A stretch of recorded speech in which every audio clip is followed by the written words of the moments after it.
Welcome back to Diary of a Donor Conceived Queen.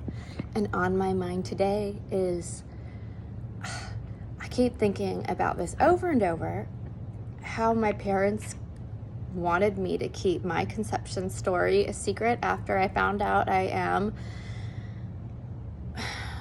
the product of donor conception. It took some while for them to finally admit it to me. And the nerve of my dad, Peter, to expect me to keep it hush-hush because it's too embarrassing for him. It's just such a painful request, because I not only was keeping secrets for my dad because he paid a pediatrician to hide sexual abuse. The whole family has always scapegoated me. Growing up as a kid, my parents blamed stuff on me, like, your mom's temper, it's because of you, stuff like that. But it was never my fault. It was never supposed to be their burden. They wanted me so badly. Guess not anymore. For birthdays, they don't call, they don't care to see how I'm doing, how I'm feeling. Like, but that's expected. I don't have high standards for them anymore as an adult. As a kid, I was let down so many times by my parents. And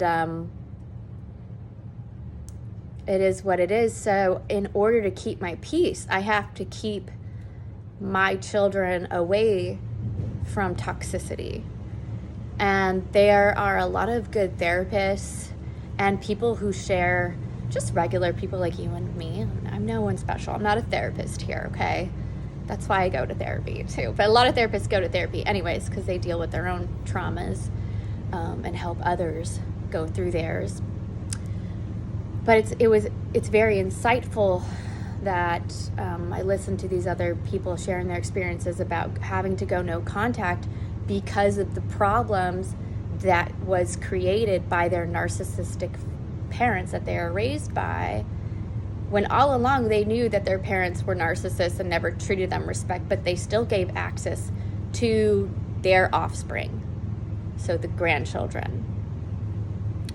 And then because of the narcissism and the conditional love, the grandchildren were then triangulated in their family circle between the grandchildren, who is the golden grandchild. Also there's just a lot of disrespect, right? Like, we're just continuing generational trauma, generational disrespect. My mom came to my house about 3 months after I found out I was donor conceived, so it's March. It was like a couple days before my birthday. And maybe I shouldn't have let her come and ruin my birthday, but this would be the first birthday that I found out that I'm donor conceived. And part of my heritage, like, I was really excited for this birthday because with this new DNA test in the back of my head, I was really excited that this was the birthday that I was going to celebrate my true, authentic self, if that makes sense. But so she came and she wanted to hear nothing about what I researched on Ancestry. She cried and sobbed when I showed her pictures of my ancestors from my donor's side, my donor dad, my sperm donor's side that I'd done so much digging within those few months from like January to March. I had been doing I would stay up late because I don't have time. Otherwise, I have kids that I'm mothering, right? So I would stay up late and inconvenience myself looking up my ancestry, looking at my ancestors, like what, there's a lot of information out there, and I had to do a lot of digging. But anyways, that was all fun for me and very intriguing. But I did not appreciate that when I tried to open up and share that with my raising parents. My dad didn't care. Like, Peter did not care at all.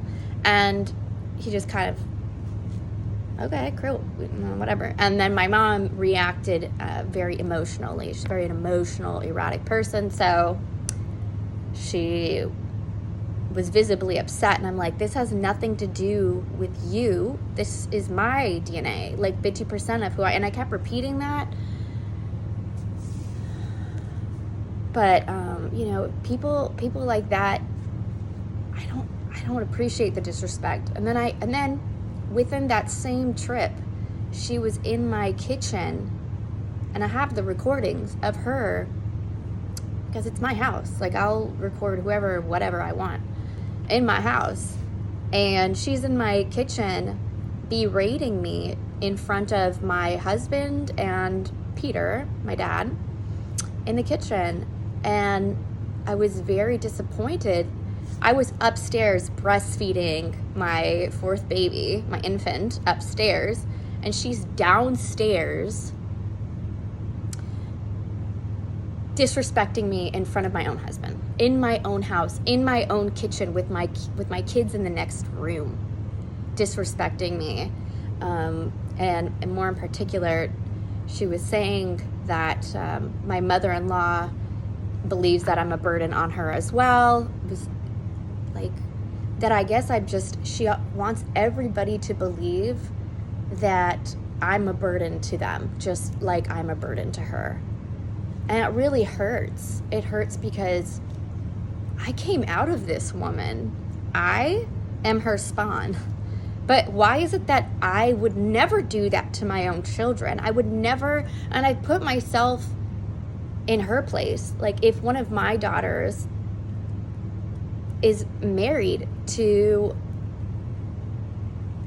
her husband, married, I would never go behind her back and talk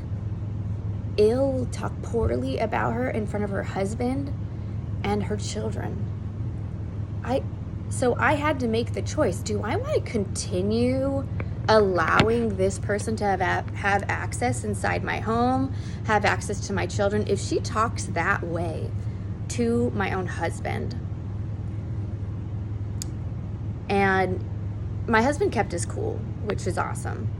But I knew on the inside he was shell-shocked, because she says she just is a very emotional person, and he knows how she reacts. So he doesn't show emotion and overreact to her anymore, because we expect that. Kind of like when, for example, when we found out I was pregnant, and we had to tell my parents. I told my husband, you're gonna have to be the one that tells my parents. I can't be involved for that moment, because she's going to explode, and I don't think the stress is good for me as somebody who's pregnant, carrying my first baby.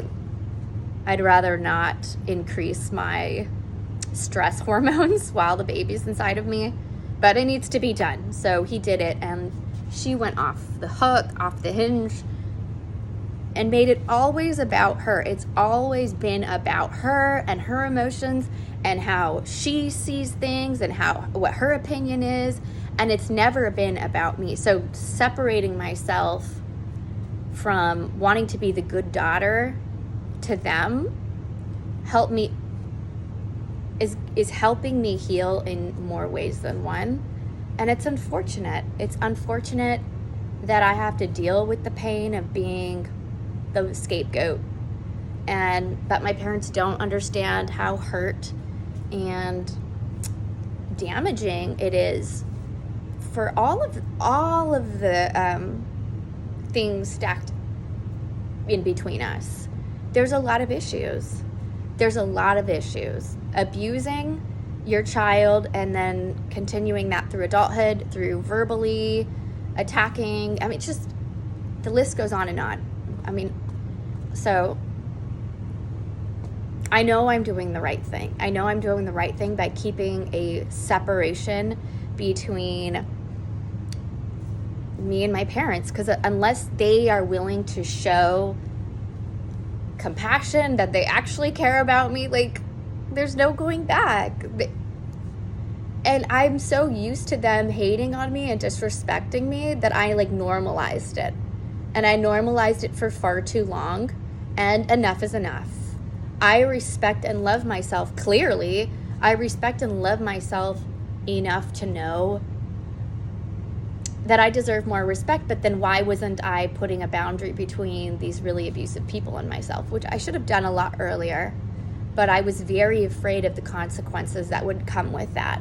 Knowing that my parents have enough money, and I've said this in my past videos, that knowing that my parents have enough money that they can get away with paying people to commit crimes for them. Number one reason why I had no choice but to stay silent for my family and not report my SA earlier on. And I'm only 35. I'm only 35. It's not like, but it's never too late to report your abuse. I will say that. So I'm 35, so it's never too late to report your abuse. But yeah, I just couldn't do it anymore. And it's haunting. It's haunting that parents think that keeping secrets from their children is okay. It's not. It is never okay. And if you're experiencing heartbreak from having to go no contact with your parents, I'm right here with you. And I feel cheated out of having a normal childhood, and the fertility industry doesn't care. They don't care. They don't protect the lives that they create, and I wish that would change, and that's why I continue voicing my opinion and speaking about my story.